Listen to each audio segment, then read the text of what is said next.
ushobora byose nabaho umugisha Imana data na mwana na roho mutagatifu mukomeze mugira ibyishimo n'amahoro bya Kristo.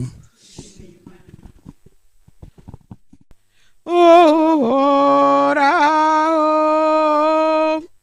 ntacyo nzabura,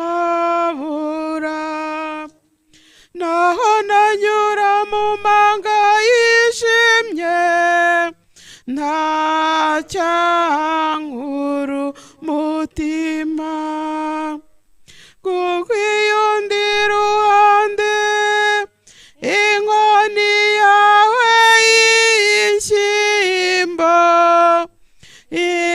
intera ubugabo,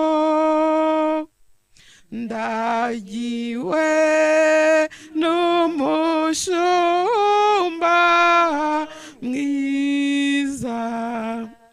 Uhoraho ntacyo nzabura.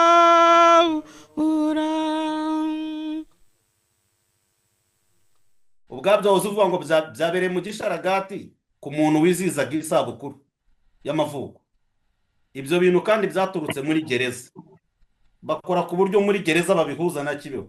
Urumva rero abantu noneho ugaragaye nk'imihango uburyo byakorwa uko yabivugaga, hari rozari yari ifite nk'ibiro 5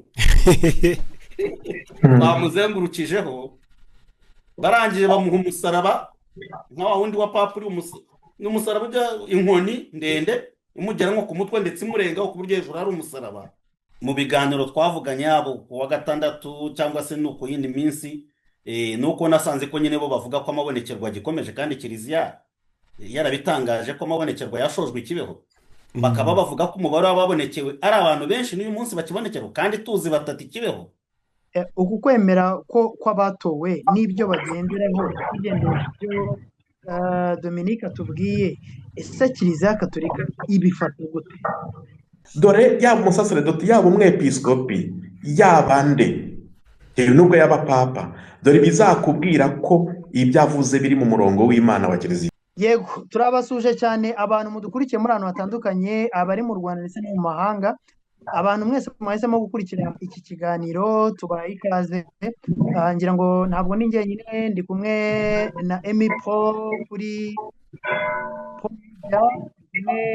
n'abapadiri babiri, tugiye kuganira. Ngira ngo uko byagenda kose tuze gufatikanya turushaho kugenda tumenya byinshi bitandukanye birimo biraba. Ntekereza yuko benshi aya makuru barimo baragenda bayamenya, ariko ndagira ngo tuze guhuriza hamwe amakuru, hanyuma buri wese aze gusobanukirwa neza iby'igikorwa cy'igikorwa cy'abatowe. Rero muraza kunkundira tubanze twakire abapadiri, tubahe ikaze ku batabazi babamenye, ariko ntabwo mfite rwose ubushobozi bwo kubakira. Ndaza kwemera Emi Pro Media abatwakiriye mu izina rya Yezu Kristo. Urakoze cyane Plaisir.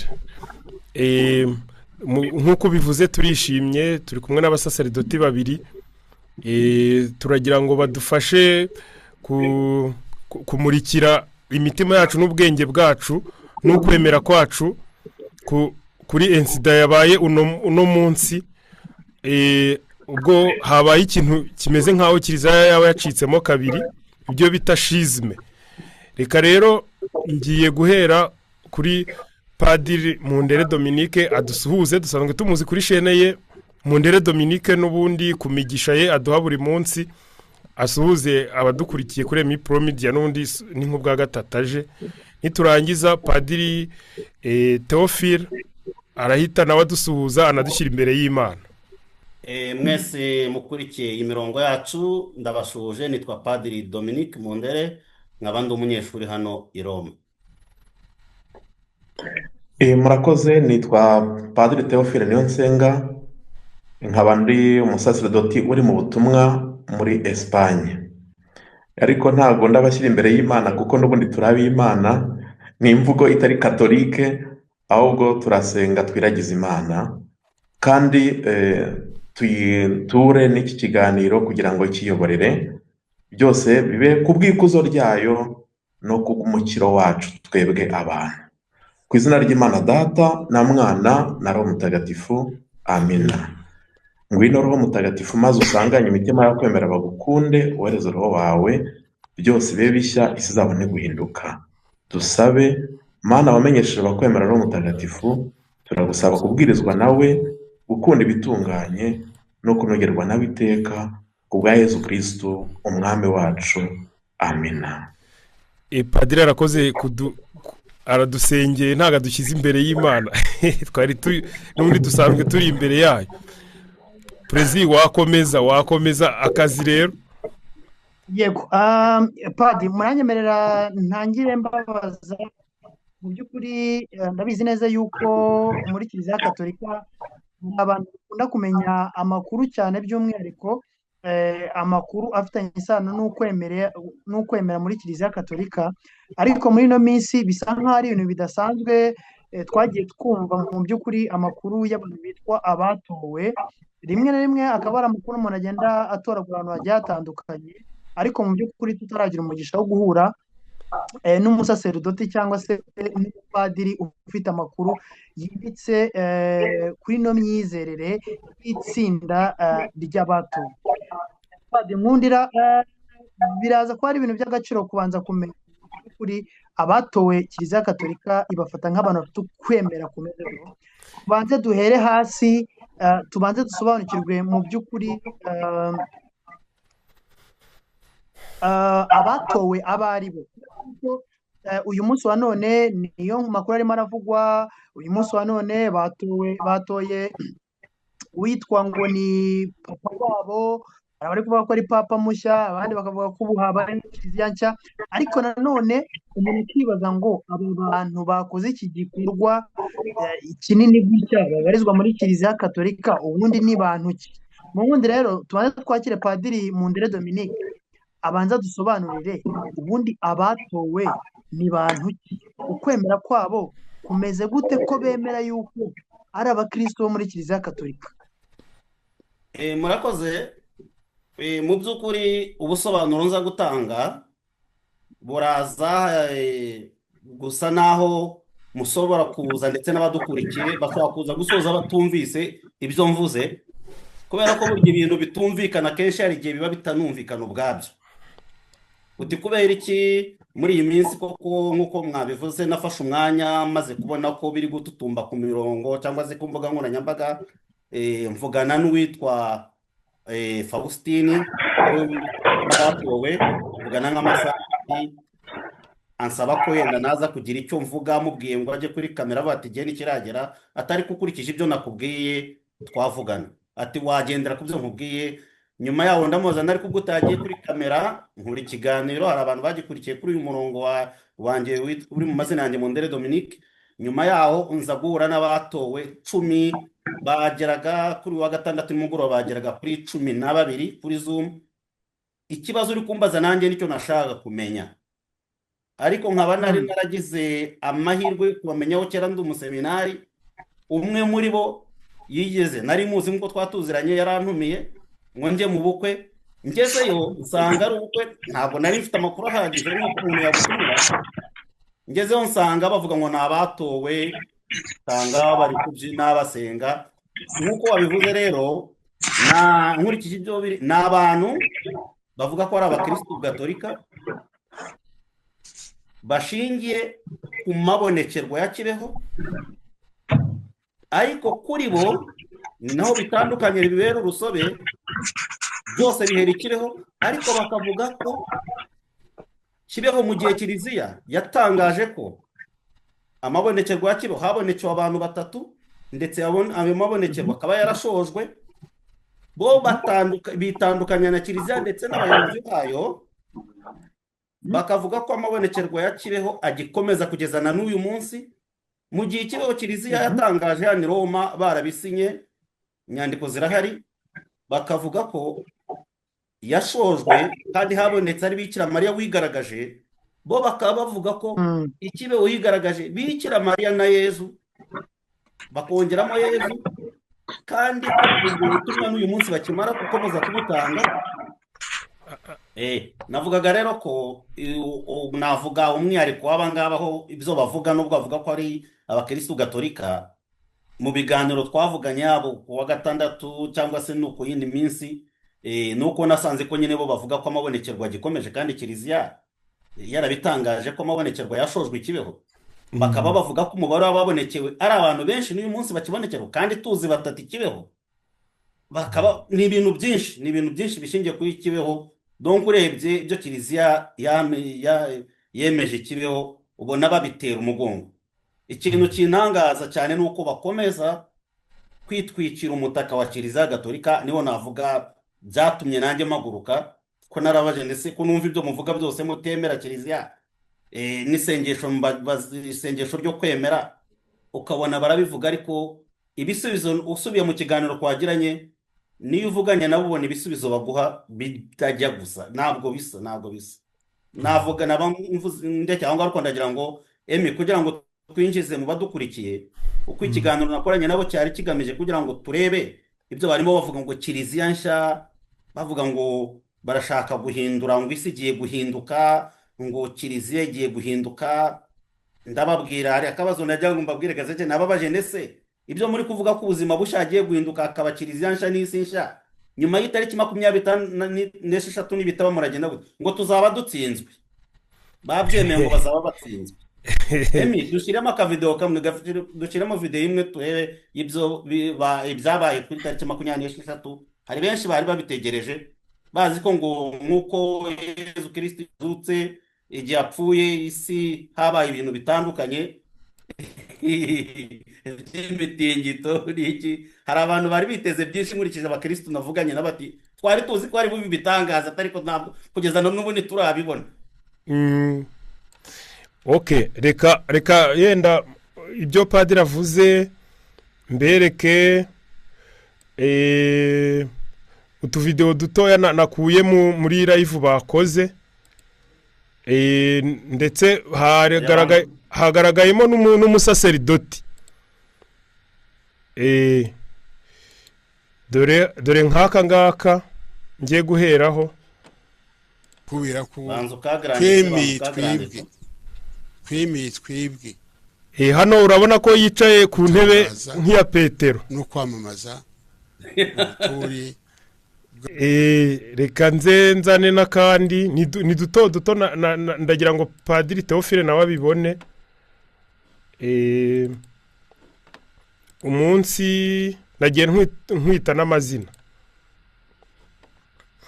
nibyo navugaga nti kuri iyi tariki nagomba kurara mfuye, kuri iyi tariki nibwo Imana yantabayeho, ni naho yampayeho n'ubuhanuzi. Yezu arantabara wari upfuye wa mwana wanjye we, yego nakugiriye impuhwe. Uyu munsi uzajya uwizihiza, ntuzawibagirwe na rimwe. Ku mubiri no kuririho ndabizi, abo turi kumwanga abari kuri zo mwihangane, ariko abo turi kumwanga banatetse kwa Yezu nta kibuze, bahatetse rwose tugiye kurya tunywe. Dore iyo basoje bahabwa n'umugisha nk'umwe w'abasaseridoti n'undi basanzwe batanga. Nabaho umugisha Imana Data na Mwana. Garagaza aho ngaho, garagaza rwose kuri uwo mugisha ibyo uri kwita umugisha bigaragaza n'amahoro bya Kristo. Ushobora byose bigaragaza aho ngaho, ntabwo turi kwibona neza. Data na Mwana na Roho Mutagatifu. Ntabwo bigaragaye. Ntabwo bigaragaye, kansubiremo. Ntabwo bigaragaye. Ushobora byose nabaho umugisha Imana Data na Mwana na Roho Mutagatifu. Mukomeze mugire ibyishimo n'amahoro bya Kristo. Mwabibonye noneho network yawe sinzi impamvu, sinzi niba Theophile yayibonye. Ntabwo mu by'ukuri ntabwo video zawe ziri gukinika neza. Ntabwo ziri gukinika neza, ntabwo zigaragara. Reka nsubiremo nta kibazo. Menya uko Prezili yaraje yenda naringeze hari aho umugisha.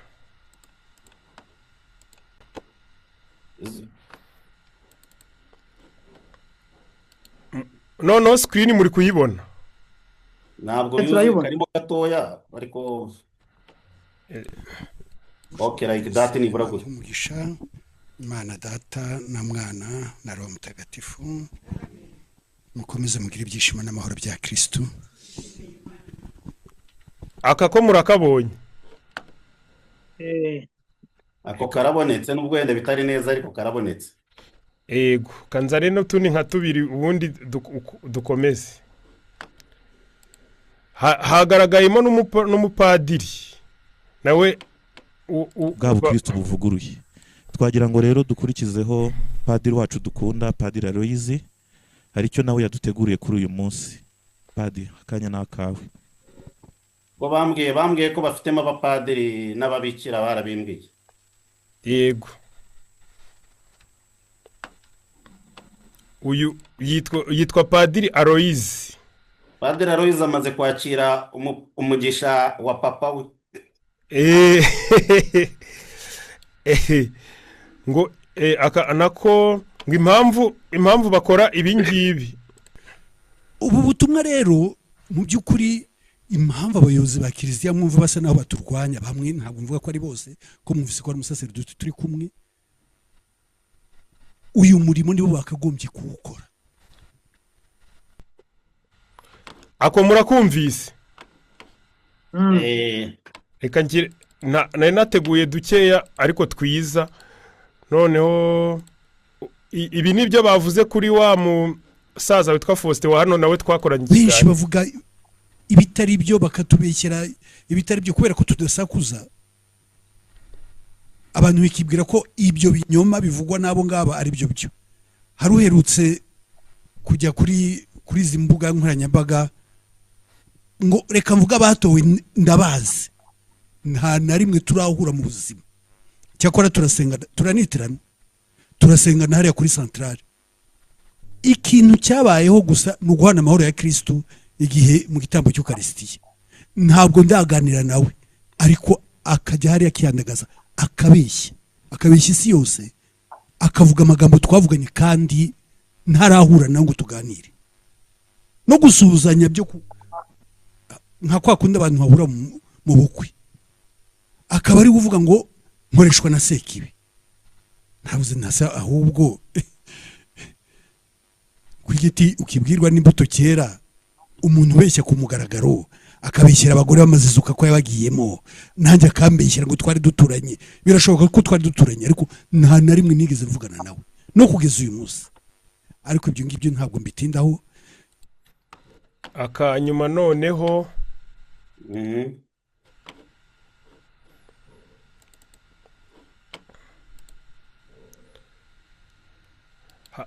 hahamagarwa benshi hagatorwa bake. Hahamagarwa benshi hagatorwa bake. Mwakirije neza ijambo ry'Imana. Aka ntabwo muri kukabona. Enaka hahamagarwa benshi hagatorwa bake. Mwakirije neza ijambo ry'Imana. Koko hahamagarwa benshi hagatorwa bake. Twebwe rero nk'abatowe turi muri abo bake. Mwongere mu mpera Imana amashyi.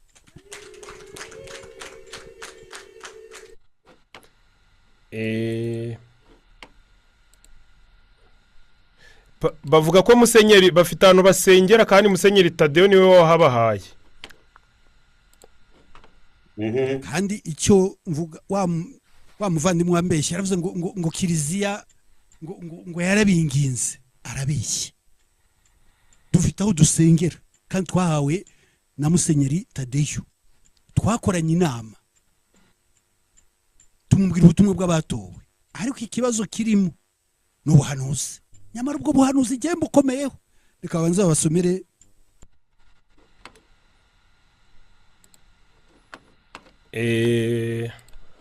ko nari nateguye n'andi ngo abapadiri bajyaga bajya gusangira nawe inzoga bakazinywa badasenze kandi aribo bagomba gusenga. Ndetse ntabwo nari nkijya mu birumvikana. N'abapadiri bamwe bari inshuti zanjye barazaga tukanywa tukavuga n'ibindi, nta n'isengesho, kandi aribo bakagombye kwita kuri roho yanjye. Jewe niyo mpamvu umuntu wese uje kunsura, ifunguro rya mbere muha ni ijambo ry'Imana. Uhagaze ute? Ibyo birazwi ko kimwe mu bintu nanone bapinga ni icyo numvise bavuga batumvikana, nuko nyine bashinzwe kujora abapadiri nabyo nabyumvise ngo ubwo butumwa barabufite. yego ubwo njyewe ibyo nari kuberekana nateguye n'ibiriya.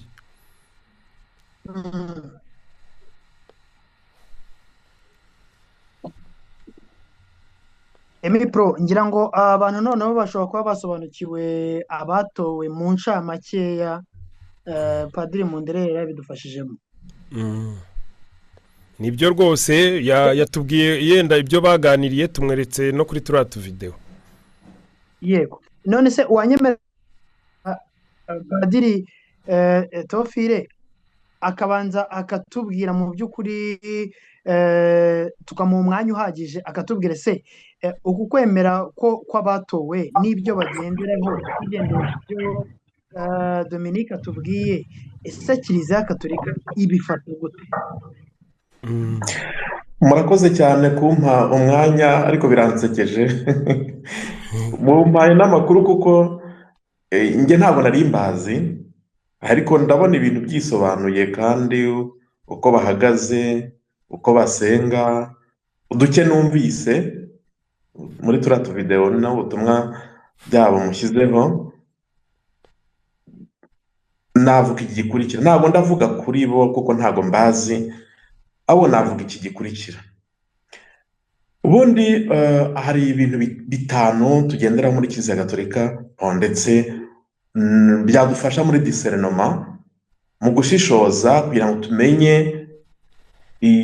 iki n'iki gishingiye kuki. Ntabwo ari kugira ngo tumenye niba giturutse ku Mana, kugira ngo tumenye niba giturutse ku Mana niba ari icya Kiliziya koko byo ndabivuga nyuma, ahubwo kugira ngo yo unkize imbere nibyo bita critique historique. Iyo unkize imbere y'ikintu wenda ari nk'impanuka ibaye nibaza ibintu bitanu: ninde byagenze gute, nahagana he, ingaruka zabaye izihe, harakurikiraho iki. Ibyo bintu bitanu mvuze. Noneho rero ngiye kubivuga ku isakaramento, ku masakaramento. Buriya muri Kiliziya Gatolika iyo tugiye kuvuga ku masakaramento, na mbere y'uko wiga mu isakaramento ngo ritangwa rite, bigenda gute, n'iki, amateka yaryo, ugomba kwibaza ngo n'iki, niba ari batisimu n'iki, ese ninde ubatiza, ninde ubatizwa, hakoreshejwe iki.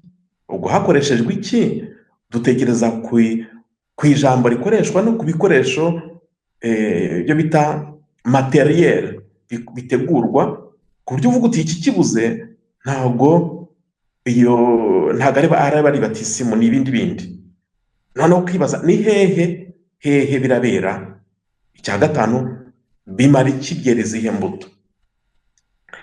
Navuze kuri abo bavandimwe, ndabita abavandimwe kuko ni abantu ngomba kububaha nk'abantu, nk'abari mu ishusho y'Imana. Ntabavuzeho nubwo wambwira abandi bantu wese wenda uhimbye ukavuga uti ab'ijuru ni urugero. Niba hadutse ne groupe yitwa ab'ijuru cyangwa hakaza bitwa abizuka, ngomba kubaza ngo ni bande, babaye abo gute, hakoreshejwe iki, ibihe bimenyetso, babaye abo gute, hakoreshejwe ibihe bimenyetso n'ahe magambo, hehe, bitanga iki, byera izihe mbuto, cyo bita efe. Niba umbwiye ngo abatowe, ndavuga ngo ni bande, bagizwe abatowe nande, ninde wabagize abatowe. Niba bavuga bati ni batisimu twarabatijwe, dushaka kuvugurura batisimu yacu, ubwo uwayibahaye ari umunyabyaha bashaka kujora, nk'uko Padiri Mundera avuze ati mu byo bagira harimo no kujora abapadiri, kujora abashumba ba Kiliziya. Ubwo wabahaye iyo batisimu bamujora, bajora nicyo yabahaye, ntibaba barabatijwe, ubwo bajya ahandi bakongera bakabatizwa. Donc ninde wabagize gutyo, ninde wabagize abakristo, ninde wababatije, hehe, byabereye he, ese wabagize abatowe ninde yabibahereye he, bakorera hehe. Niba ari abashumba bafite katedrale, bafite iyo ntebe ya Petero katedrale, ninde wabagize gutyo bari mu ruhererekane rwa kiliziya, noneho bizatanga iki byera izihe mbuto, aho noneho tukabona gukora discernment. Hari rero mu tuvideo mbonye mbere na mbere mbonye ntibambaye imyambaro ya gisaserdoti, wenda niba uwo bita papa, niba ari papa, mbonye umusaserdoti wambaye iyi shati ya korome nk'iyanjye, ariko mbonye we ntacyo yakoze, si we watanze umugisha. Wenda ngo tuvuge tuti ni omoniye, no kuvuga umupadiri ukurikirana cyangwa umujyanama w'iyo groupe niwe watanze umugisha. Nabonye umugisha utanzwe n'undi mugabo wambaye ikote gutyo, ndetse bateguye akantu kameze nk'ameza, ntabwo nakita ritari kuko nta gitambo cy'ukarisitiya nabonye cyaturirwa, nta tabire nakuru nabonye aho. Nabonye nk'umuntu wiyambariye ipantaro n'ikote nko muba yamacaci, sinabonye yambaye n'ikanzu, nta etore nabonye ariyo ndangabubasha, ibyo ntabyo nabonye. Ikindi numvise avuga ngo kwa Yezu nta kiyabuza, hari n'ibiryo turanarya. No kuvuga ngo ntago ari misa kuko ari n'ibiryo bisanzwe ku buryo wabivanga, ntiwabivanga n'ukarisitiya. Nta ukarisitiya nabonye, ifunguro rya bijuru. Bon, ubwo ndimo kuvuga ibyo nabonye kuko ntabazi. Ikindi icyo nabonye ntago namenye niba ari misa, ariko ntago ari misa kuko nta koraniro ry'abayoboke ba Kirisitu bakikije umusaserdoti nabonye wabyambariye wabiteguriye. Ngo mbone y'ameza abiri, ameza y'ijambo ry'Imana n'ameza y'Eukaristia, ameza adatana, ntabyo nabonye. Ibyo ntabyo nabonye, ntago ari misa. Ntago ngiye kuvuga ngo ni igiterane kuko ntazi biranga igiterane, naba ngiye kubeshya. Ntago nzi ngo ni ihuriro, sinzi ngo niba bahuriye muri salo y'umuntu biganirira bisangirira, ntago mbizi. Njye ahubwo navuze nk'ibyo bintu bitanu byadufasha kujya dushishoza kuri buri groupe ije, atari mu kwemera gusa, n'ukugezaho mu rugo iwawe jya uvuga uti ninde, aturutse he, aragenzwa n'iki, ni amahoro, biragenda bite, turaganira kuki, ibintu nk'ibyo. Noneho ngiye ku bijyanye no kwemera, hari nka critère théologico spirituel, no kuvuga ibintu bijyanye na teologiya ndetse n'ubuzima bwa roho nyobokamana bishingiye ku byanditswe bitagatifu, tugomba guheraho kugira ngo tumenye niba ikintu gituruka ku Mana, niba ari icya Kiliziya koko, niba ari icya Kiliziya. Ariko akantu k'ibanze tutanatinze muri iki kiganiro cyanagombye no gusozerezwa aha, ni uko niba bagendera ku mabonekerwa bakaba bashingiye ku ibonekerwa, ntabwo Kiliziya ishingiye ku ibonekerwa, kuko ibonekerwa les apparitions ntabwo zishinga, ntabwo zifonda Kiliziya. Mu yandi magambo, ntabwo Kiliziya ishobora kudefinisa, Kiliziya ntishobora gutangaza ihame ry'ukwemera ifatiye ku ibonekerwa, kuko ibonekerwa ushatse waryemera cyangwa nturyemere, ushatse buriya wakwemera kibeho cyangwa ntuyemere, ariko ntiwemere kuyirwanya. Ushobora kuvuga uti nge kibeho nta kimbwiye, sava, ariko ntabwo wemerewe kuyirwanya. Kandi abashumba ba Kiliziya baratangaje ko umubyeyi Bikira Mariya yabonekeye, kandi bagatangaza n'ababonekewe ndetse n'ubutumwa yatanze. Ariko umuntu ashobora kuvuga ati nge ntibindeba, ndi umukristo gatolika, nge uwo Bikira Mariya sinamubonye ariko ndamwemera. Ni ukuvuga ngo aho tubyumve neza, ibonekerwa ntabwo ari ryo ritanga ingingo nshingirwaho kugira ngo Kiliziya itangaze ihame ry'ukwemera cyangwa ibe yashinga ikintu iki n'iki kijyanye no kwemera. Oya, ibonekerwa nta gishya rizana, ntabwo ari revelation nshya. Ibi ndimo kuvuga abashaka bazabisome mu ibaruwa yandikiwe Abahebureye, umutwe wa mbere, umurongo wa mbere kugera ku wa 3, ko byararangiye. Ni ukuvuga ngo byararangiye, Imana yaratwiyeretse mu mwana wayo Yezu Kristu, nta wundi uzaza aruta Yezu. Uwaza akatubonekera yaza agamije kugira ngo dushinge imizi muri Yezu, mu mukiro aduha, kuko niwe mukiza aho yabakoze. Ako kantu kumvikana. Abahebureye umutwe wa mbere, umurongo wa mbere kugera ku wa 3. Imana imaze kubwira abasokuruza bacu kenshi ku buryo bwinshi ikoresheje abahanuzi. Hadutse abahanuzi benshi, ikoresha abahanuzi benshi, ibyo nta kibazo. turabazi bamwe mu bahanuzi, harimo ndetse n'abatanditswe mu bitabo bitagatifu ariko babayeho. Dukomeze dusome ngo natwe muri iyi minsi turimo ari nayo y'imperuka, natwe muri iyi minsi turimo ari nayo y'imperuka yatubwirishije umwana wayo, ari we yageneye kwegurirwa byose, akaba ari nawe yabiremesheje byose iyo biva bikagera. Mwana uwo niwe buranga bw'ikuzo ry'Imana n'ishusho rya kamere yayo, ni nawe kandi uhagaritse byose ku bubasha bw'ijambo rye. Iryo ni ijambo ry'Imana. Ni ukuvuga ngo turi mu minsi y'imperuka. Iminsi y'imperuka rero bamwe bashobora kuvuga ngo padiri atangaje ko mu kanya isi irarimbuka irarangira, ntawe uzi umunsi n'igihe. Mu minsi y'imperuka ni ukuvuga ngo byararangiye, nta wundi usigaye. Imana yariyiziye mu mwana wayo Yezu Kristo, nabyo Yezu Kristo avuga ngo data yanyeguriye byose, nta n'umwe wagira icyo ashikuza mu kiganza cya data, icyo akura mu kiganza cya data atanyuzeho. Ninjye nzira, ninjye kuri, ninjye bugingo.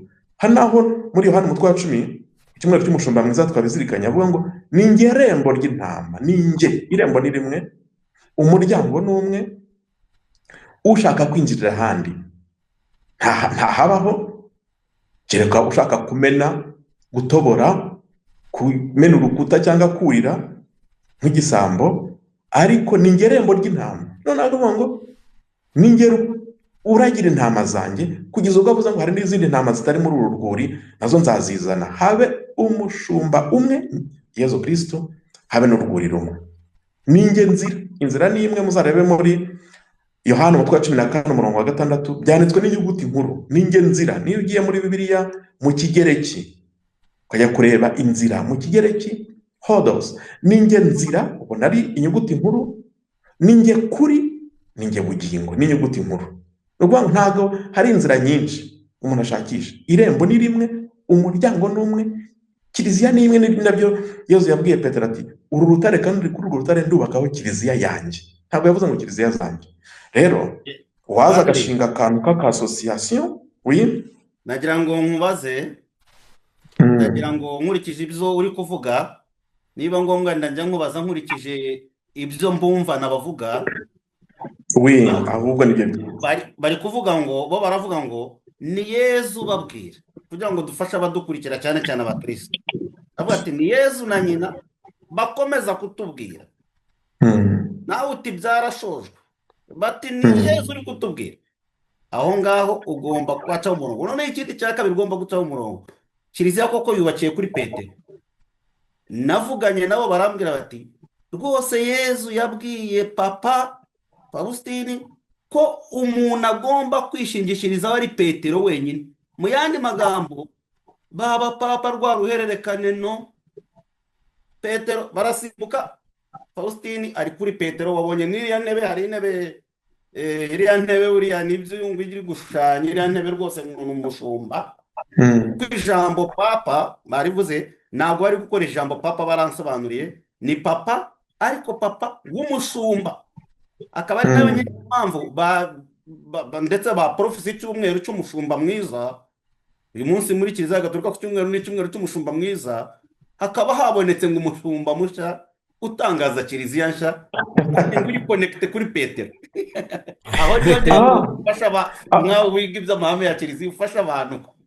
Ibintu biraryoshye. Niba rero bemera Papa wa mbere ari we Petero, ubwo kubera ko yitabye Imana muri hagati ya 64 na 67, nkawe rero murabiturusha. Wabonye rwa rutonde rw'abapapa winjiye muri Vatikani hafi y'imva ya Mutagatifu Petero, wabonye uburyo bagiye bakurikirana.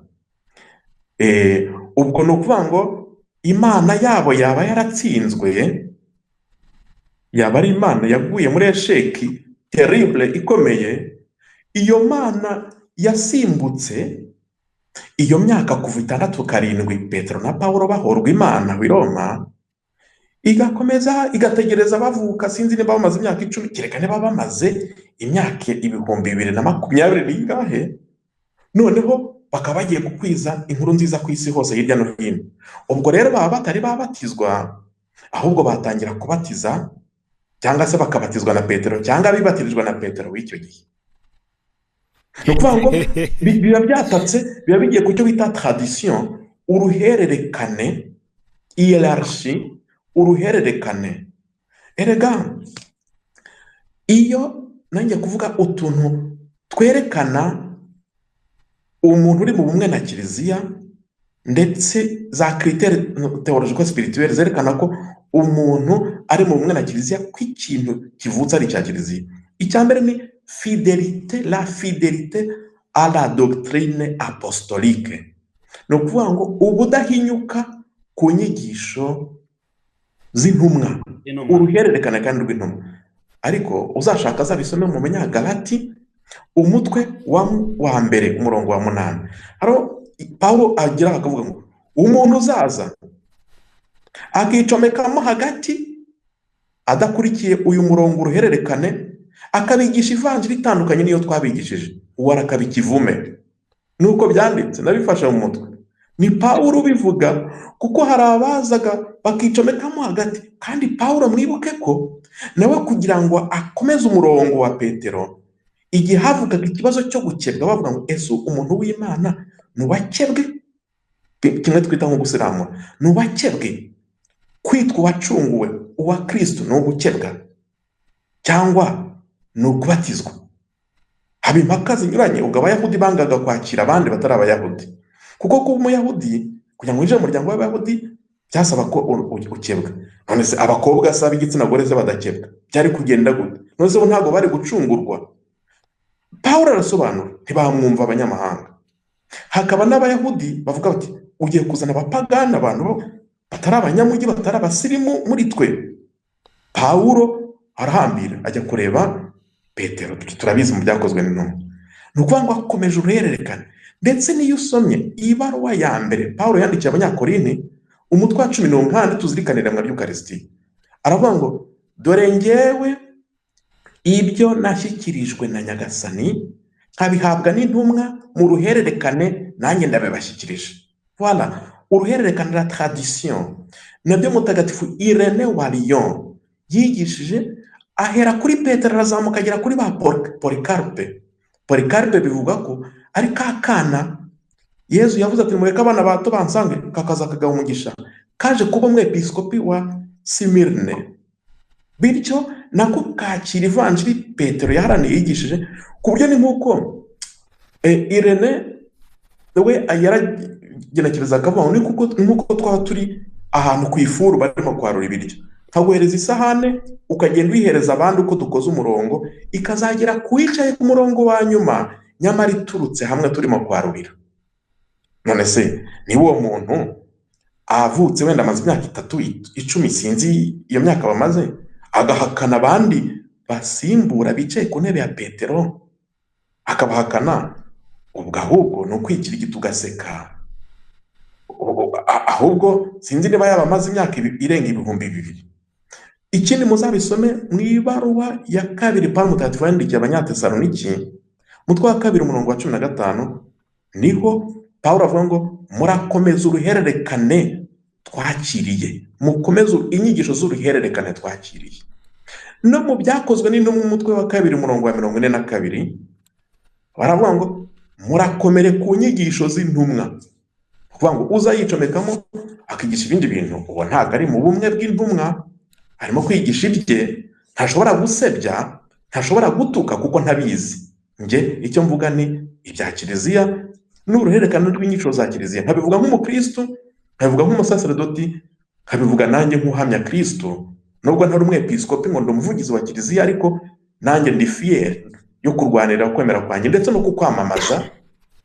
Nk'uko Petero avuga ati muhore mwiteguye guha igisubizo buri wese uzababaza ku kwemera cyangwa ku mizero yanyu.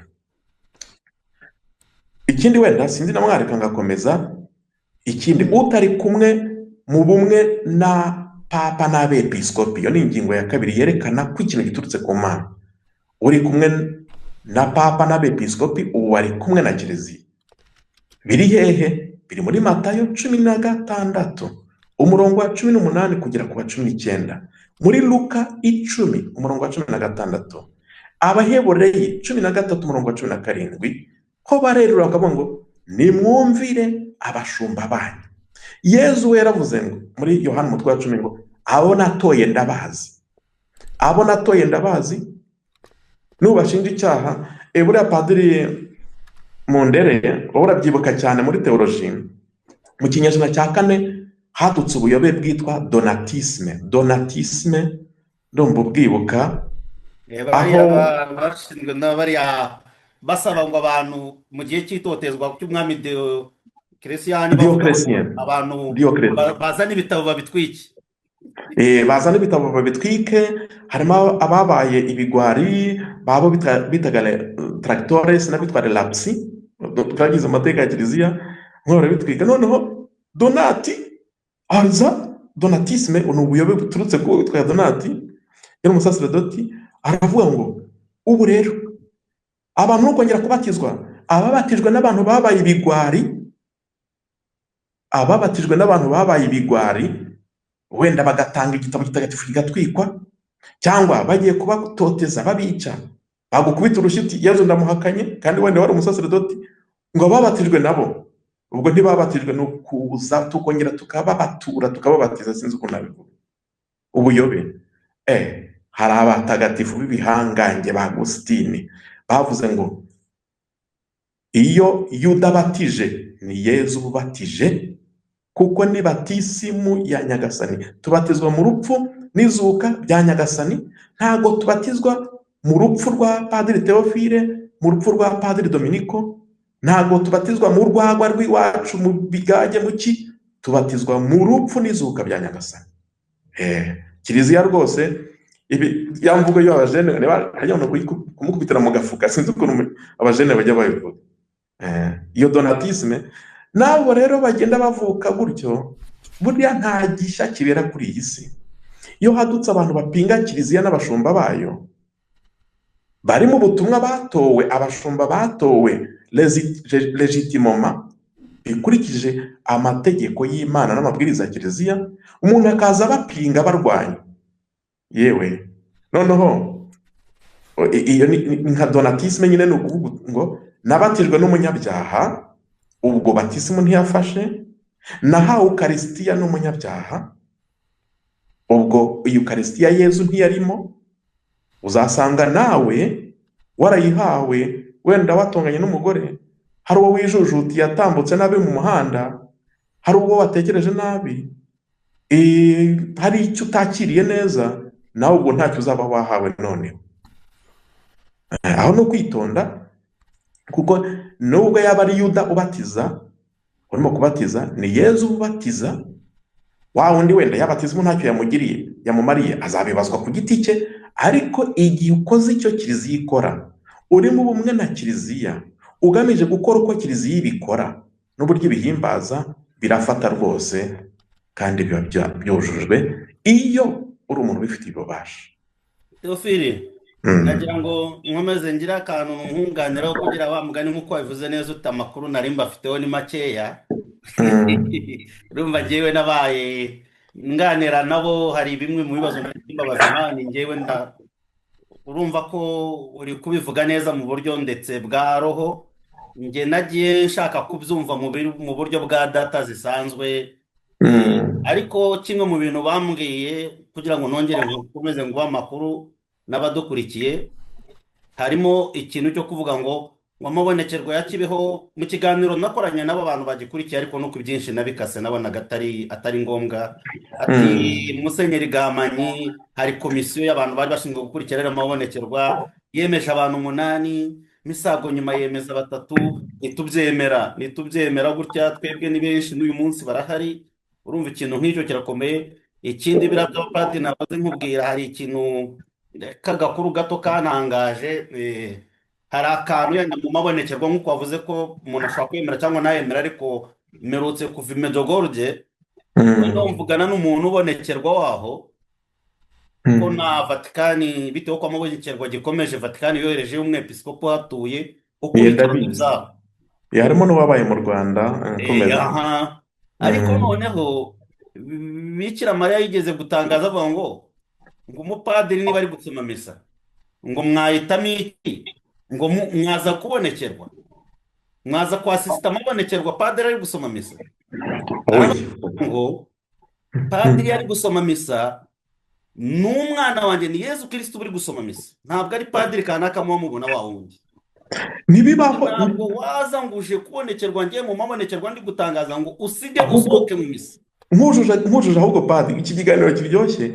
Wari uzi ko n'aba bandi batangara Mejigo rero urabona ibitangaza bihebera konversiyo abantu bahinduka, harimo abakize ubutinganye, bakize ibyaha bya bindi intrinsèquement désordonné, ibitangaza bihabera. Ukarebana kwa kundi kibeho abantu bareba bati izuba riramanutse zigira gutse. Iyo ubibaye kuri aritari, reba kuri aritari, ntago ibyo by'izuba ntago ari byo byaduhuje. Reba kuri aritari harimo kubera aho Kristo yitura kw'Imana si igitambo kidasesa amaraso kubw'umukiro wacu. Niba hari n'uguye no muri ya masengesho tugira gusabira abarwayi, hakaba misa yo gusabira abarwayi. Ntabwo tuvuga misa yo gukiza, ni Yezu ukiza, twebwe turasaba Imana ikaduha ku buntu uko ishaka mu bwigenge bwayo. Niba hari n'uwituye hasi n'abazakora iki kiganiro, wijya kureba ngo hari uguye we, hari uwaza akikirigita agaseka, hari uwakwikora ibintu shitani arimo kumukoresha, hari ababishinzwe kuraruza abaguye cyangwa abagize ikibazo, hari ababishinzwe, Kiliziya iba yabiteguye. Niba wigiriye mu misa, reba kuri aritari, reba ibyo Yezu Kristo arimo kwituraho igitambo kuri se kugira ngo adukize, ibindi ntibikureba. Kuko shitani ishobora no gufatira aho ngaho ukagira ngo wasenze kandi warangaye. Nkomeza. Uko icyo ngicyo hari n'andi makuru yokomeje avuga ngo ibyo byo kunabasobanurira uburyo byo gutunga abapadiri urutoki, uko barutunga abepiskopi urebye batakame mu buyobozi bwa Kiliziya, bakaba abapadiri icyo dupfa nabo nuko tubabwira amakosa yabo hanyuma bakaturakarira bakatwivumburaho. Padiri, ubwo butumwa bwa Medjugorje kugira ngo uze kuvuga nyuma nsoza akantu ka nyuma, Bikira Mariya yavuze ngo niba hari akantu mubona gadatunganye umupadiri gukora, ntabwo ari igihe cyo kugenda ngo wirwe ujujura mu bantu ugira gute, yenda we wasenga ko mwese muri abantu wasenga. Ntabwo padiri mvuze ngo raporo azatanga ntabwo ari wowe ireba, ni kuri uwamutoye uwamuhamagaye. Usanga ari icyo kintu nacyo gishobora kurangaza abantu bari muri ubyo.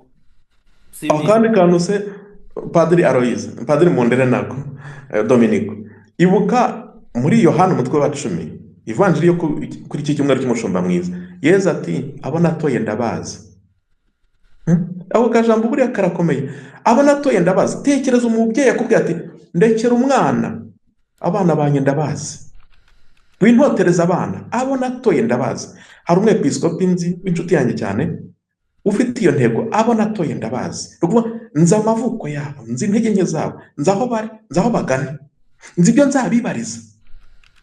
Ahubwo we niba uri umuvandimwe, uri umuntu muzima, ukabona urimo gucumura, atari n'umusaseredoti gusa, uwo ari we wese, iyo ni ivanjiri, cyo bita la correction fraternelle, mwegere. Nibyo Yezu avuga, niba ubonye umuvandimwe arimo gucumura, mwegere, umugire inama. Nakunanira, umutorera inshuti ye itamwandagaza, dara discretion mu kumwubaha. Kuko ushobora kujya nanone gukosora umuntu kumugira inama, ugakora ikosa ugahungabanya byinshi kuruta ibyo yicaga. None se niba ugiye kunkosora kungira inama ukanyandika ukanyandagaza, ubwo ubukosoye ahubwo ushobora gukora ibyaha birushije ibyo nkora, ungize hanze ku karubanda unyandagaje, wagira ngo urimo kumfasha. Icya gatatu, ngo niba akomeje kukunanira, mushyira muri kominote, mu muryango ushobora kuba ari wenda abari muri Renouveau Charismatique, ushobora kuba ari abareji, ushobora kuba ari umuryango remezo, ushobora kumushyira mu muryango w'abandi basaseredoti ukabwira undi mupadiri mugenzi uti nyamuneka hariya birimo gucika. Noneho nakunanira azakubera nk'umunyamahanga, umwihorere. Nibyo Yezu avuga, mwihorere, wowe wakoze ibyo ugomba gukora, azibarizwa ibye ko yanze kukumvira. Nawe ze kujya aho ngaho ugiye gukoronga ngo urataranga abasaseredoti, ngo urataranga abashumba ba Kiliziya. Erega bavandimwe mudukurikiye n'abandi bazakurikira iki kiganiro, mu mateka ya Kiliziya habayeho umusaseredoti witwa Luwasi, sinzi niba mu Padiri Dominico amwibuka. Luwasi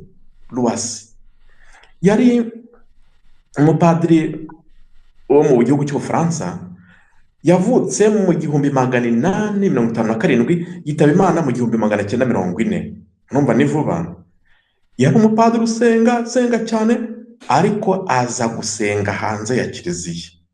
Erega buriya kiliziya ni nk'imodoka iri mu rugendo iyobowe na Roho Mutagatifu. Twebwe abakristo turimo, niba ushatse kugira ngo urayitambuka uyisige, ntabwo izakugonga. Kiliziya ntawe gonga, ntawe yica, izaguhigamira ikureke yikomereza urugendo.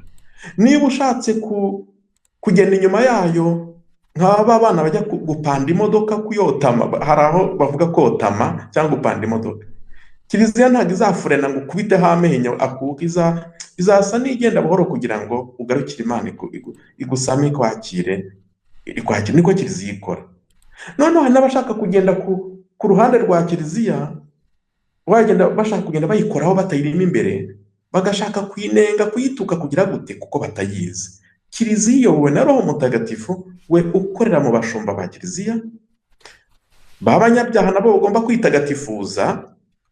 Nibyo Mutagatifu Agusitini yavuga ngo, bakristo bavandimwe, imbere yanyu ndi umushumba koko, ariko hamwe namwe nanjye ndi umukristo, nanjye ndarwana urugamba rwo kuba umutagatifu nk'uko Data wo mu ijuru ari umutagatifu. Abo rero bumva ko ari abatagatifu batambutse kiliziya, ko bagomba gukosora kiliziya. Abo bagiye gukora nka Luwasi, abashaka bazajye mu bitabo bareba uwo Luwasi uko yarangije ubuzima bwe yicuza uburyo yatakaye. Kiliziya ibura uko imubabarira, kuko yari yanditse urupapuro ngo nanze kiliziya ngo ngiye nkunze ubwami bw'Imana.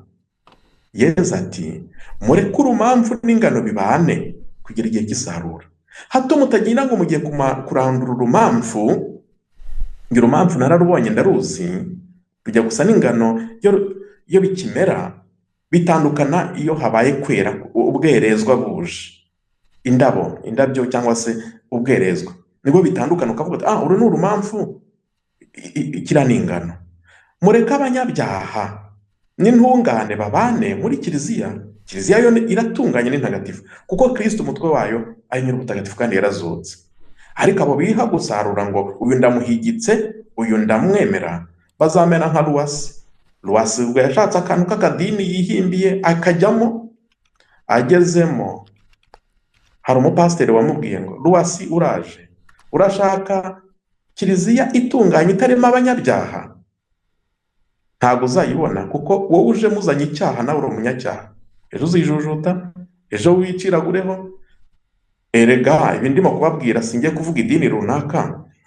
Hari n'amadini yagiye yaduka no mu Rwanda mu myaka ya za 70, bakaza biyita abantu bakijijwe, bamaramaje, bageze ku gasongero k'umukiro, ntibamaze kuba 10, 5, 10, 20, 30.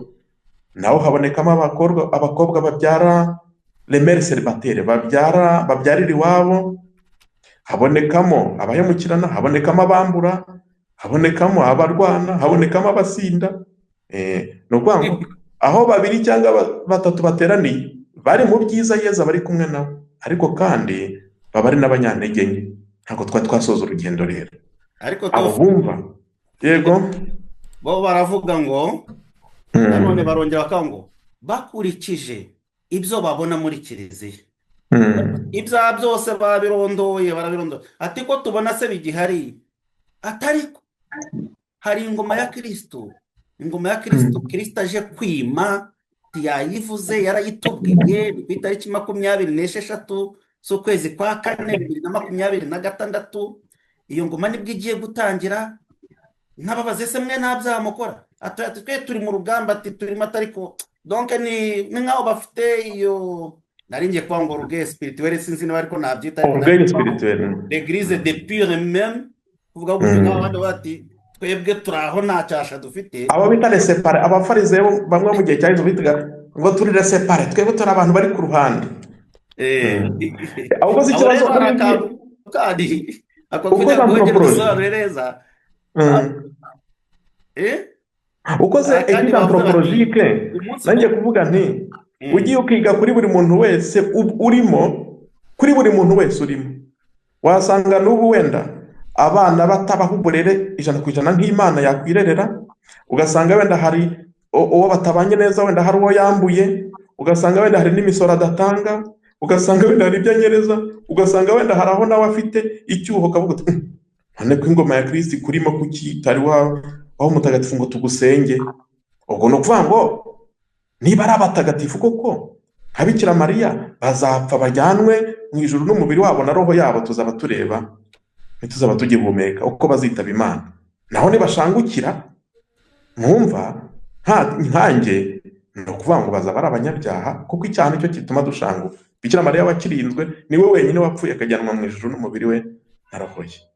Ikindi rero wavuze akantu kibonekerwa ngo habonekewe benshi iki n'iki. Koko muri kiriya gihe kibonekerwa hari hariho kurana ukuvuga muvoma nk'ibyo, ariko Kiliziya ifite ubushishozi bwo kudiserena ikavuga ati dore niba hari uwavugwaga gutya, yabonekewe gutya, byagenze gute, bakabona ibyo avuga arasubiramo undi ibyo yavuze, kuki isaha biyo totoroje ngo n'uyu niba mwemere ureba uwa mbere.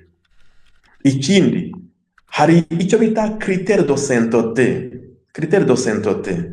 Harimo bamwe mu bavuga ko babonekewe mu gihe cya Kibeho bagiye barangiza ubuzima bwabo, harimo abishingiye, harimo uwahinduye idini. muri kumwumva? Ego njye ndi kumwumva. harimo abishingiye, harimo abahinduye idini ubwabyo, ibyo biba byisenye. Harimo abagiye bafungirwa ibyaha kandi baravuga ko ngo barabonekerwa nk'ibyaha bikomeye. Ntabwo murimo kunyumva? twebwe namwumva cyane. nanjye ndi kumwumva. Njye nyamara ndimo kubumva neza. natwe turi kukumva. Twakomeza. Urumva harimo icyo bita critère de sainteté. Umuntu avuga ngo yarabonekewe mu kanya agashinjwa kandi ku buryo bugaragara butarimo amaherere cyangwa kurenganya, agashinjwa nko kugira uruhare muri jenoside yakorewe Abatutsi cyangwa mu bindi byaha byibasira inyokomuntu. Uwo ubwabyo byaba bivuguruza ibyo avuga ngo yarabonekewe. Cyangwa ugasanga yafungiwe ubugome, ubwambuzi n'ibindi byaha. Tujye tureba uko abagiye babonekerwa bagiye barangiza ubuzima bwabo. Murebe ba Sainte Bernadette wabonekewe hariya i Lourdes mu Faransa. Murebe b'abana batatu babonekewe i Fatima, ndabita abana ariko baranduta kuko bari mu ijuru, ba Yasenta, ba Francisco na Lucia. Ikindi ahubwo kanavuga gakomeye, hari akabazo dufite muri Kiliziya kugira ngo na ba Plaisir babyumve ko Plaisir atari umukristo gatolika, nawe mu yandi matorero kajya kabamo ko ngiye kuvuga. Hari n'abantu tujya tugira, ubwo narenze ibyo ngibyo by'abatowe ndimo kwivugira muri rusange, yabona afite impano Nyagasana muhaye muri Kiliziya akayikoresha nabi muri orgueil mu bwiratsi bwe, akumva ko yahita ashinga akantu ke kugira ngo agakoreshe nk'aka club ke, ka association ke, nk'uko naza ngahaha ikintu iwawe nkakikwiba narangiza nkagenda nkakigamba. N'icyo kibazo Kiliziya igikigira mu bana bayo bamwe na bamwe, ariko ihora ibasabira ngo bagaruke mu bumwe bwayo, mu bumwe bwa Kiliziya, bakoresha neza ingabire za Kiliziya kuko bazihawe n'Imana muri Kiliziya, zigirira akamaro umuryango w'Imana. Urugero, nkagira nk'ingabire yo gucuranga, nkaba Emipro bazi umuzika, nkagira ingabire yo kuririmba ijwi ryiza, nkaba nayikoresha mvuga ndashinga idini ryitwa korali, kandi ndyite ko ndi umushumba waryo, ko ndi papa w'iyo korali, ndyite cyangwa se nka umuntu akaba umusaseredoti akagira nk'ingabire wenda yo gusabira abarwayi ku buryo bwihariye bagakira ku mubiri. Dore ko hari igihe ibitangaza by'umubiri bidukurura kandi si byo bikuru. Igitangaza gikuru burya ni ukumenya Yezu Kristo, ni ukuva mu cyaha ukamenya Yezu Kristo ukamukurikira ukamwamamaza. Nicyo gitangaza gikuru. Ntabwo igitangaza gikuru ari uko umuntu wagendaga mu kagare yahaguruka kuko n'ubundi azapfa. Itangazo gikuru ni ukumenya Yesu Kristo. Ariko noneho nshobora hari ikibazo nari mfite nanjye aho ngaho. Urabona kuba harimo abihaye Imana. Padiri Mundere Dominique yatubwiye ko nawe mu makuru bamuhaye harimo abapadiri n'ababikira.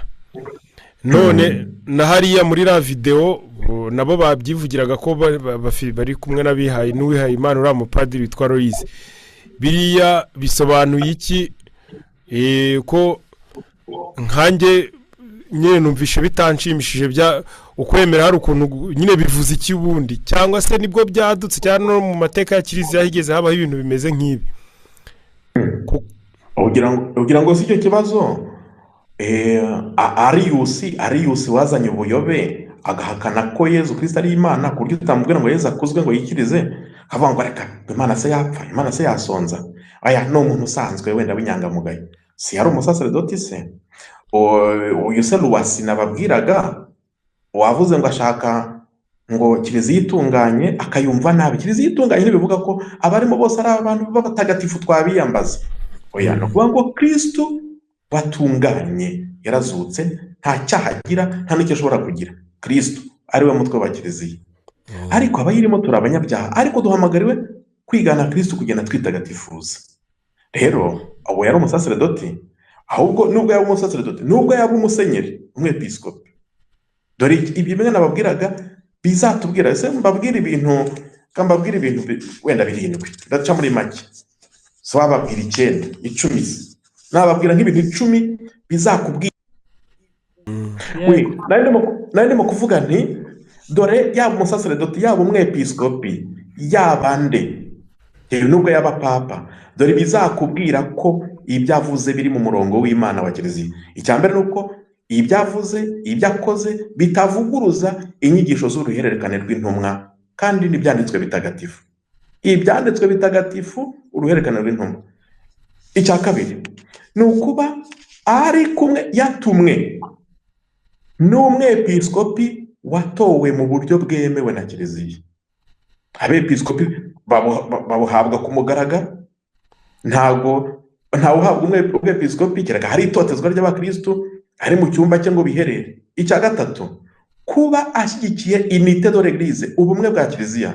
Hano nanze kubatinza nari kubabwira naho biri muri Bibiliya, unité de l'Église. Ikindi ni ukuba ari muri orthodoxie. Orthodoxie ni ukuvuga ngo ari mu kwemera kuzira ibirohwa. Ibi ngibi muzabisome muri ibaruwa ya mbere ya Yohani umutwe wa 4 umurongo wa mbere, niba ruwa ya mbere yandikiwe Timote umutwe wa 6 umurongo wa 3 kugera ku wa 4. Icya gatanu, kuba ari umuntu uharanira imbuto za Roho Mutagatifu dusanga mu Banyagalati 5:22 kugera kuri 23. Urukundo, amahoro, kwihangana, kumvira.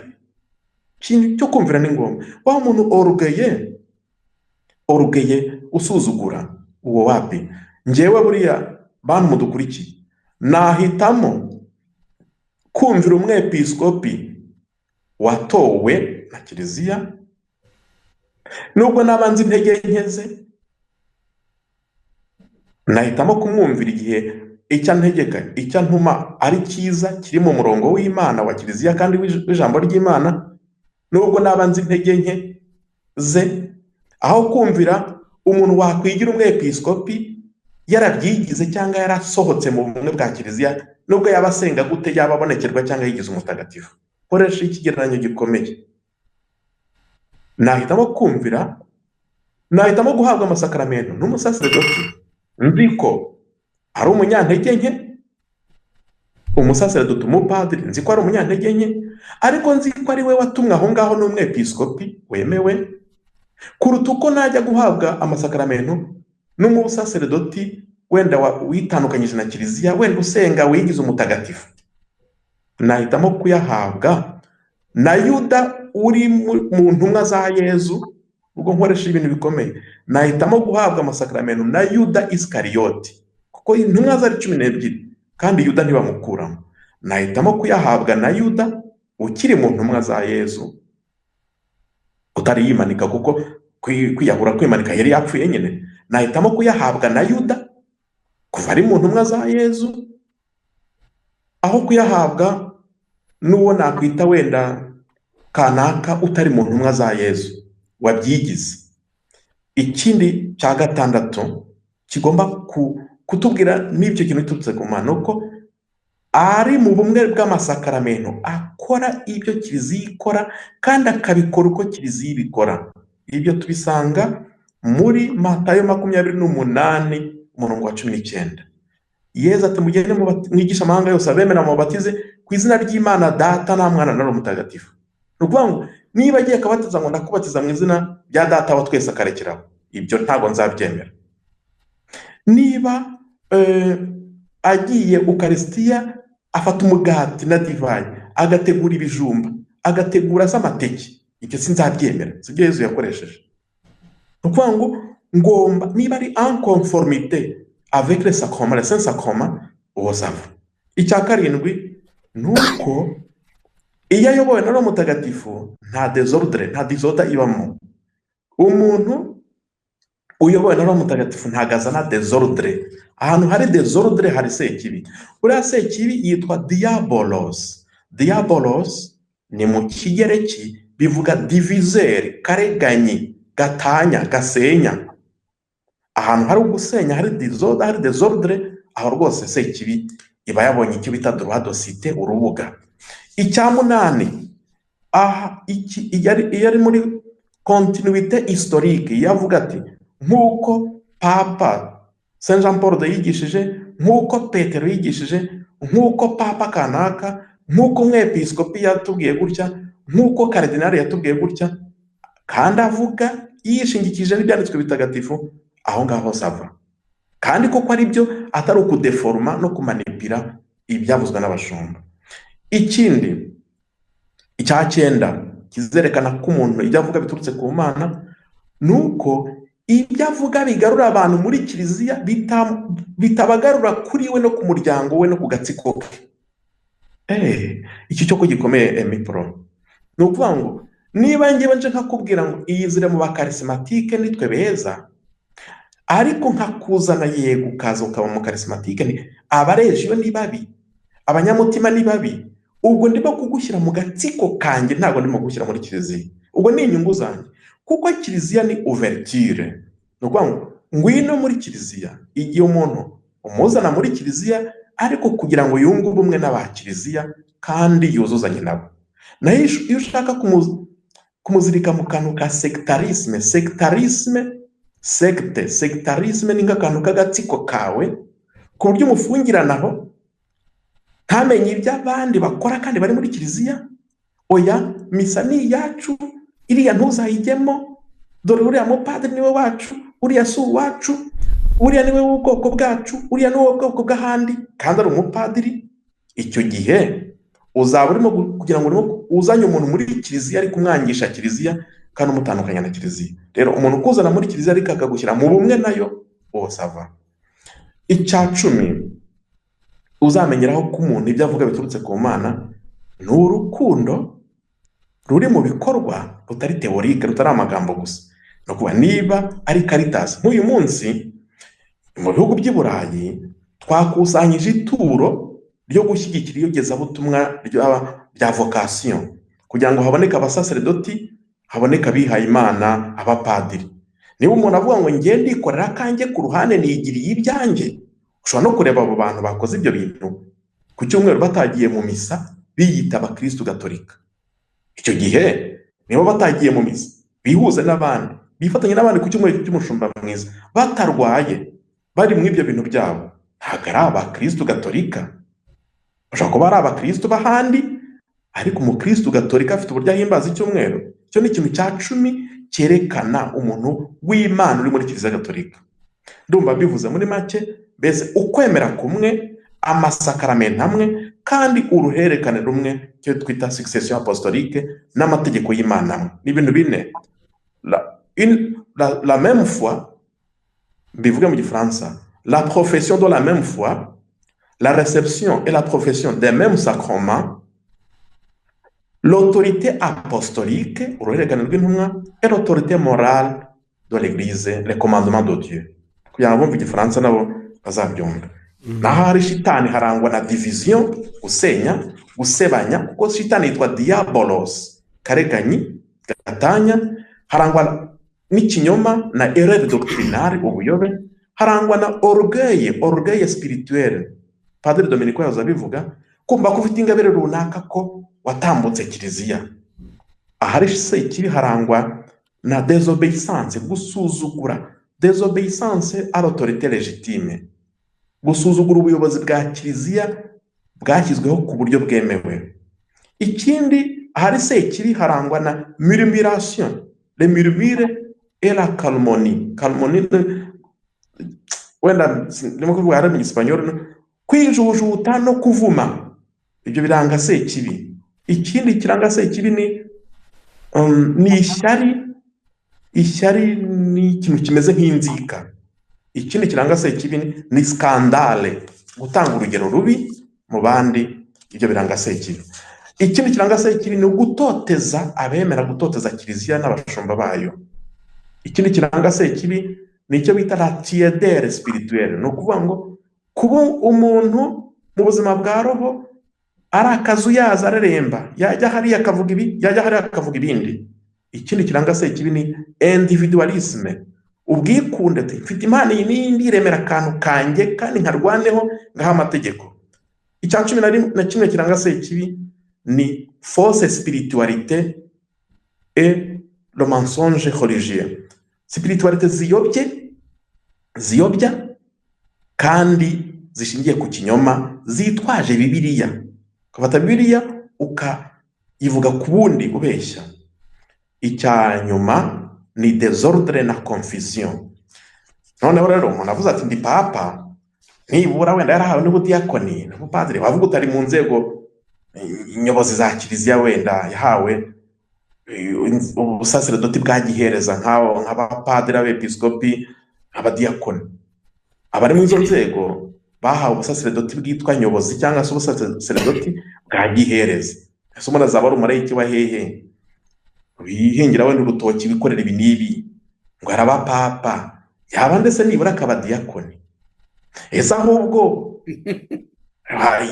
yabanje nibura akaba diyakoni agaheraho, tukavuga tuti ari mu nzira. Hari nakurikiye ukuntu Yezu nyine yamuhaye ubwo bubasha, ngo hari igihe yari uratubeshye wabikurikiye he? Wabonye Yezu amuha ubwo bubasha nyine uko yabivugaga mu buhamya yatangaga, ngo hari igihe ngo yigeze aba miliyarderi, noneho ngo anakora ibyaha byinshi atanasenga, ngo Yezu bahuriye muri iyo eta yo kuba miliyarderi, no kuko yari yarakoze ngo n'ibyaha byinshi cyane. Yezu nyine aramubonekera amusaba ko, yavugaga ko banamufunze imyaka 4.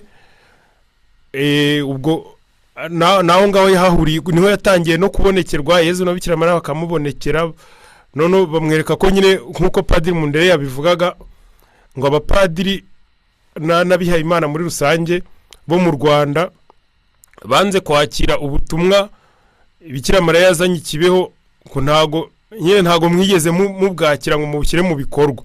Niyo mpamvu Bikira Mariya yanze kugenda, we na Yezu barakomeza mpaka bari kubibumvisha, mwanze kubyumva. None ubwo rero agiye kwishyiraho kiliziya nshya noneho ivuguruye, kuko ngo hahamagarwa benshi hagatorwa bakeya, bo rero nibo batowe. Reka nkubaza, ni kiliziya ivuguruye yo mu Rwanda gusa cyangwa no ku isi hose akayivugurura? avuga ko ahera mu Rwanda, kandi ko bireba amadini yose, ntabwo ari abagatolika gusa, ngo maze kiliziya ikazaba imwe, ngo n'amadini yani, ngo n'amatorero, ngo ntabwo reka ngo kiliziya igiye kuba imwe. Kandi no mu gusoza wabonye ko noneho nubwo Padiri Theophile yahoze avuga ati nta n'ubudiyakoni afite, wabonye ko asoza atanga umugisha gutya. Padiri yarakurikiye nawe imeze gutya. Biriya nibyo bita kuvangavanga no kurundanya. Ni bya bindi ugira gutyo ngo umuntu bamuramburaho ibiganza, ntibasizwe amavuta y'ubusaserdoti, amavuta ya Krisma ngo bahabwe ubusaserdoti. Kugenda nyine no kurambura no kurambikaho ntacyo bitanga, bivuze ikizi. Hari umugisha wa kibyeyi ababyeyi baha abana babo, ariko ntabwo ari umugisha sakramentaire nk'abiriya yiganaga. era nibyo bita kuvangavanga kuvangavanga ibyo Emipro yaravuze ngo kuvugurura harya ubwo ubu ahakanya abatagatifu bose babayeho uko ibinyejana byagiye bisimburana ku buryo ari we ugiye kuzana ubutagatifu.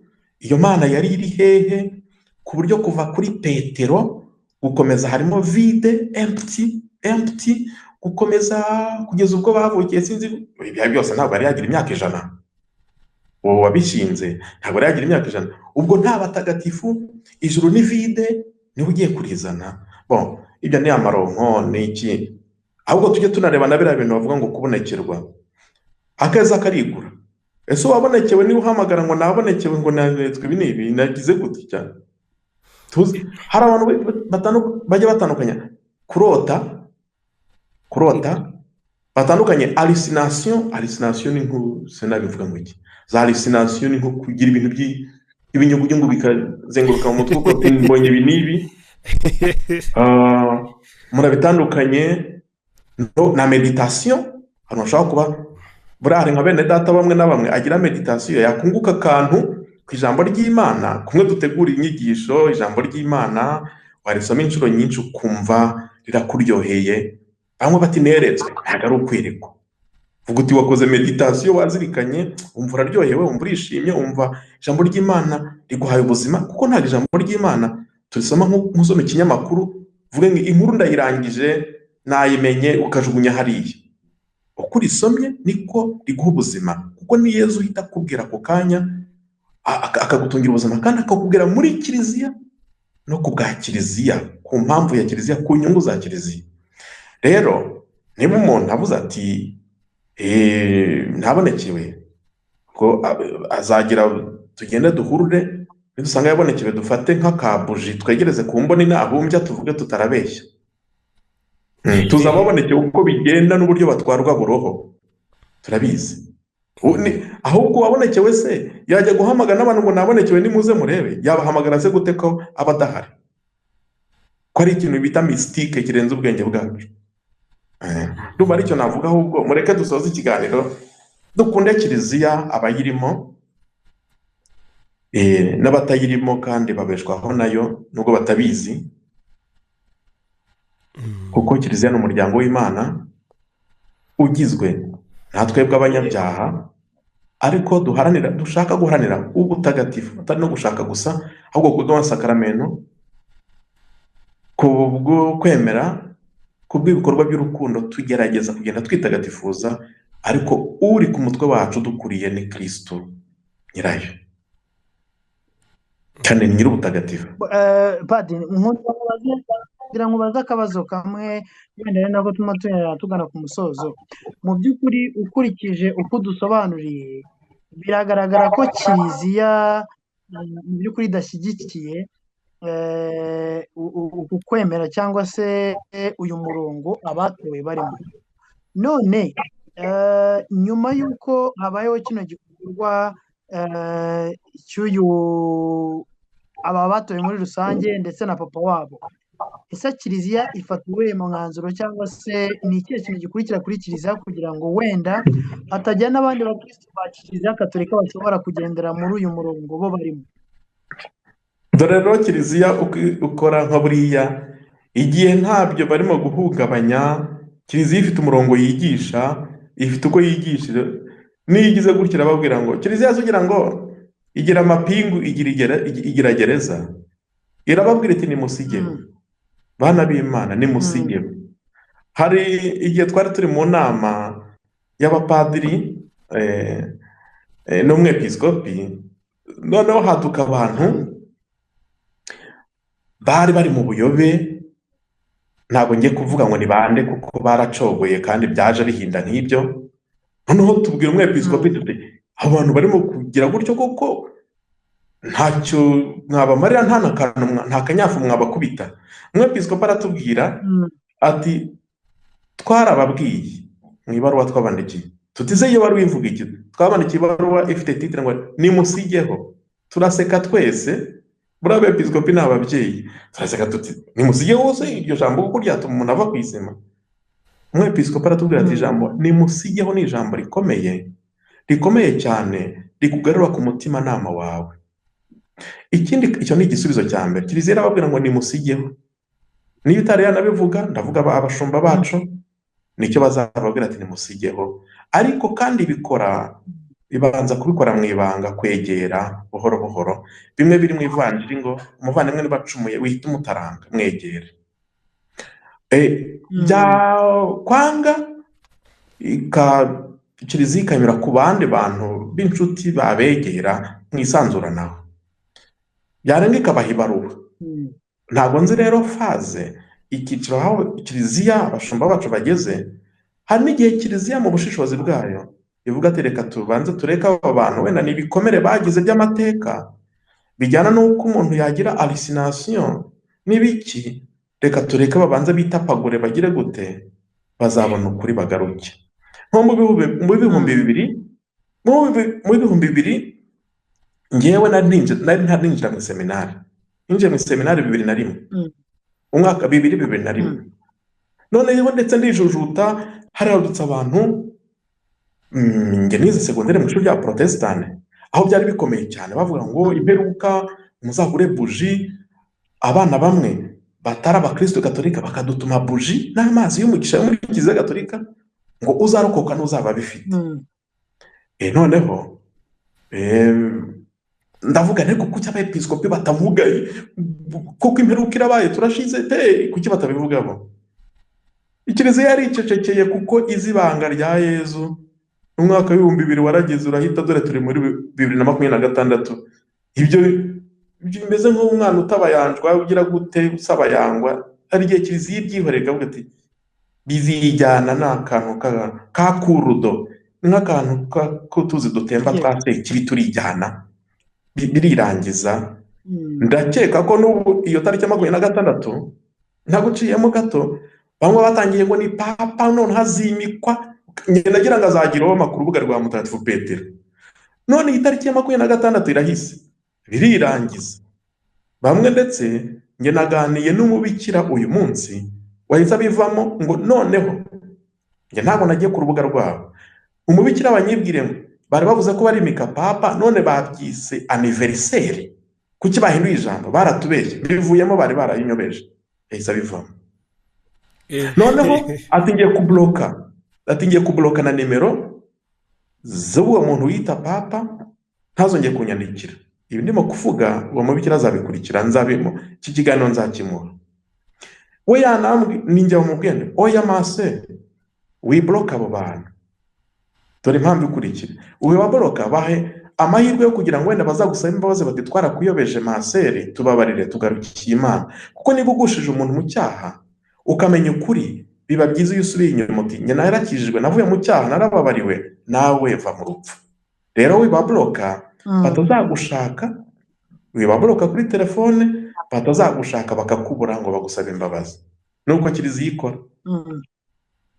Yego. None se none tugarutse kuri bari abantu babasasi muramba barakoresha inotene b'abapadiri babarizwa muri mu batuye.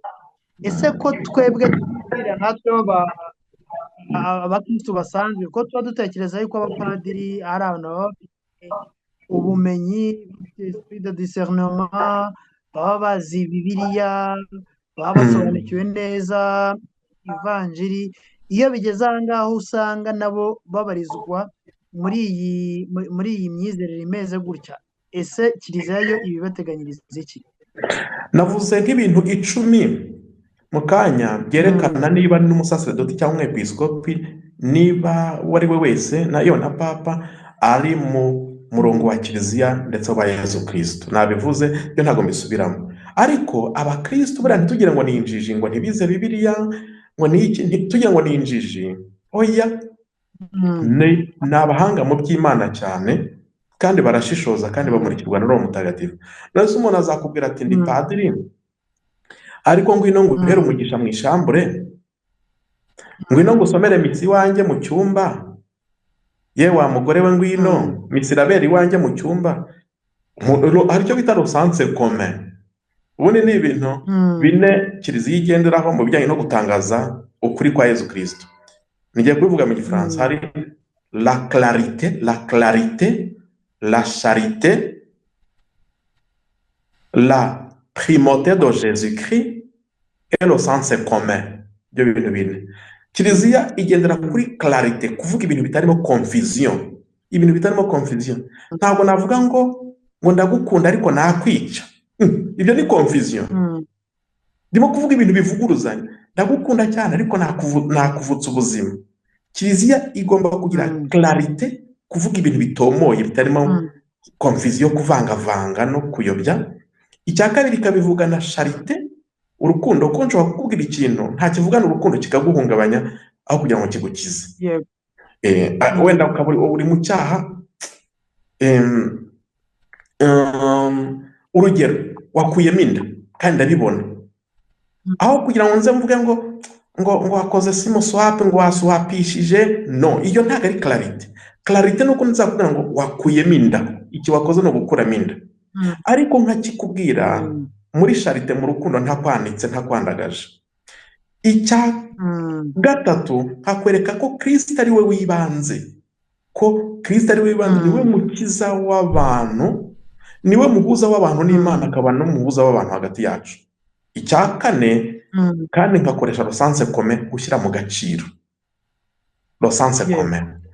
Abakristo rero bakunda clarité, ikintu gitomoye cy'ukuri, bakunda charité, ikintu babwiriye mu rukundo, bakunda gushyira imbere Yezu Kristo kuko niwe wibanze, ni alpha na omega, ikindi bagakunda umuntu ushyira mu gaciro.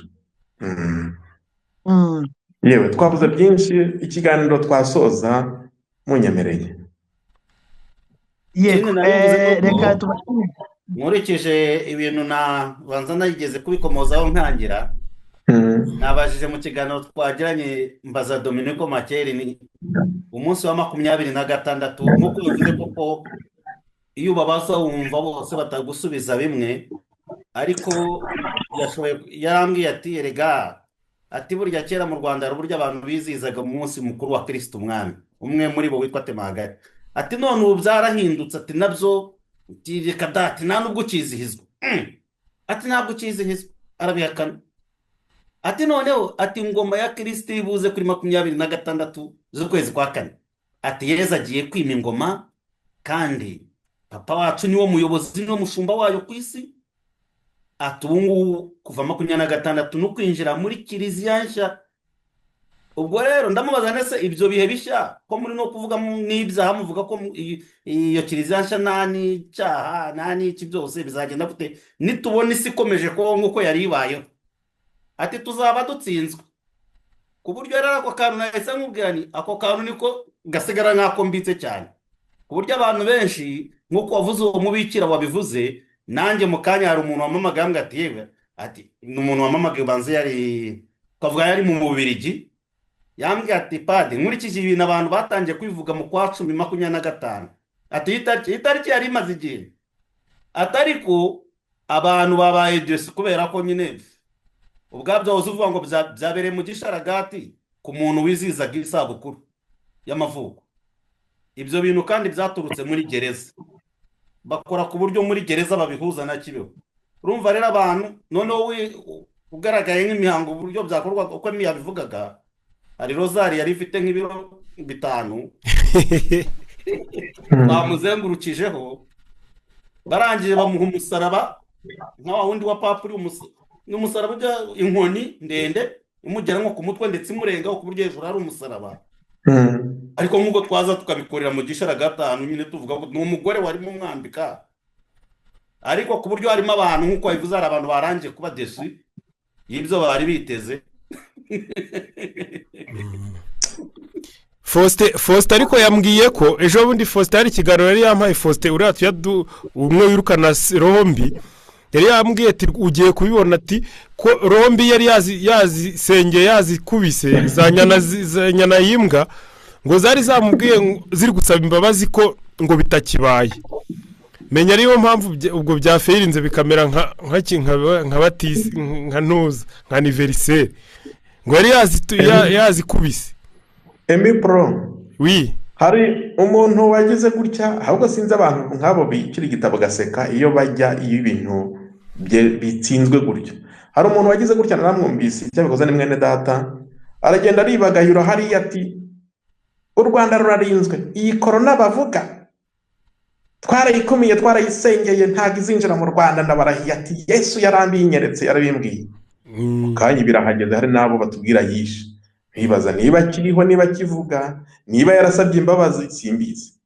Hari abaje bati imperuka irabaye muri 2000 wenda bitabye Imana ku rupfu rusanzwe, ibyo byarabaye sinzi niba baragarukiye Imana. Hari abaza gutyo kubera ibikomere kubera amateka, biriya ni ibintu biranga nyine ibikomere amateka, ntabwo tubaciraho umuriro ahubwo ni ukubasabira kugira ngo bagarukire Kristo muri kiliziya ye, bace bugufi boroshye, ahubwo bamwe mu babirimo bazagire gutya n'ubwo butabo bagenda basoma bajugunye, bagende basome ibitabo bitagatifu bizwi by'abantu bari mu bumwe bwa kiliziya, bashaka penetensiya, bigarukirira Imana, bagume mu bumwe bwa kiliziya. Naho twasozereza ahantu hari amizero kugarukira Imana. Buriya ibukiro rya gatatu muri urumuri twese riratureba. Yezu atangaza ingoma y'ijuru, dusabe inema yo kugarukira Imana, biratureba twese. Uwo mubikira we yambwiye ikintu ngo yakurikiye, yari yiteze ko ngo nibura barakora n'ibintu bidasanzwe, ngo nabo bafataga amasengesho nk'ay'ifatima, hano ngo dawe mani uhora ngo tuye umubiri n'amaraso runo Imana by'umwana wakunda cyane, bakavangavanga mu ishapure bakagaruka kuri kimwe bakajya ku kindi. Ngo twari tuzi ko barahimba ibyabo beretswe n'ijuru, naho barimo kugenda bafata bimwe kiliziya isanzwe ikoresha, ugafata nk'ishapure mu bitero yo kwishima ugakubitamo y'urumuri ukabivangavanga, ukakubitamo ishapure y'impuhwe z'Imana, ukagaruka ku ishapure y'ububabare. Ubwo mu ikintu kimwe nta liturujia nta rituel, no kuvuga ngo nta liturujia hari, nta rituel, imihango uko ikurikirana ntiwamenya ibyo ari byo. Mbese ni nk'igenda ugakata icyondo harimo n'amabuye harimo n'ishinge n'amasarabwayi n'amakoro byose byo tugatataga ku buryo mu defense commun byari nababwiraga clarité la charité Jésus-Christ le sens commun. Bitubona rwose ko hari ibintu bidashinga, nta kindi uretse kugarukira Imana. Nyagasani Yezu nabane namwe nawe kandi muhorane. Reka dusabe Padiri Dominique aduhe umugisha. Ku izina ry'Imana Data na Mwana na Roho Mutagatifu, amen. twongeye gushimira Nyagasani Imana yacu, tugushimiye uburyo waduhuje muri uyu mwanya, tugushimiye ko wabanye natwe muri kiganiro. Turakwituye, tugutuye abavandimwe bacu twaganiyeho, turagusaba ngo ububasha bwa Roho wawe akomeze amurikire bose, maze dushobore koko kumenya by'ukuri Kristo Nyagasani umukiza wacu, we mushumba mwiza. Nyagasani Yezu mushumba mwiza, umugisha buri umwe wese udukurikiye muri aka kanya ndetse n'uzadukurikira mu bihe bizaza, kandi umubere koko umushumba uri mu ntege nke ze, iteka utitaye kuri izo ntege nke, ahubwo ugiriye urukundo n'impuhwe byawe bihora witeka. Amen. Tubigusabye tubinyujije ku mubyeyi Bikira Mariya, umwamikazi wa Kibeho. Nyagasani Yezu nabane namwe, nawe kandi muhorane. ushobora byose nabaha umugisha, Imana Data na Mwana na Roho Mutagatifu. Amina. Amen.